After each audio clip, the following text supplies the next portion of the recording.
किसान बिल को लेकर हर तरफ प्रदर्शन हो रहा है। सड़क से लेकर संसद तक हंगामा मचा हुआ है।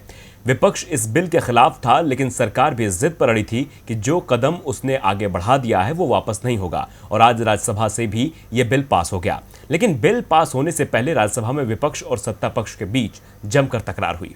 जिस दिन सरकार किसानों के लिए 3 बिल लोकसभा में लेकर आई, उसी दिन से पूरे देश में किसान सड़क पर उतर आए। किसान इन बिलों का विरोध कर रहे थे और विपक्ष की आवाज भी किसानों की आवाज के साथ मिल गई। लोकसभा में सरकार ने आसानी से इन बिलों को पास करा लिया, लेकिन सबसे बड़ी चिंता थी राज्यसभा।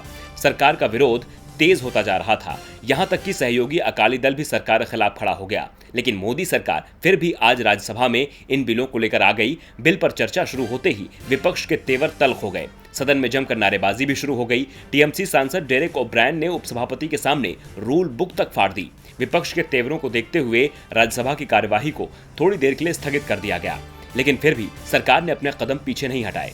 केंद्रीय मंत्री नरेंद्र तोमर ने कृषि बिलों को किसानों के हक में बताया, तो कांग्रेस के प्रताप सिंह बाजवा सहित सभी विपक्षी नेताओं ने इसे किसानों के हित के खिलाफ बताया। विपक्ष की तमाम कोशिशें भी सरकार को इस बिल को पास कराने से रोक नहीं पाई। राज्यसभा में नंबर गेम सरकार के पक्ष में था, इसीलिए सरकार इस बिल को ध्वनिमत से पास कराने में कामयाब हो गई। बिल पास होने के बाद राहुल गांधी ने भी मोदी सरकार पर बरसते हुए कहा, किसानों को पूंजीपतियों का गुलाम बनाने में लगे हुए हैं। ये बिल काला कानून है जो सरकार किसानों पर थोप रही है।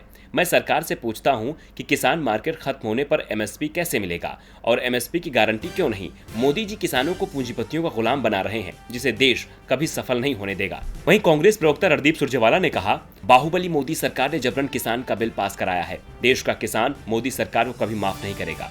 बिल संसद के दोनों सदनों में पास हो चुका है और अब राष्ट्रपति के हस्ताक्षर के बाद यह कानून बन जाएगा। डीवी लाइव की रिपोर्ट।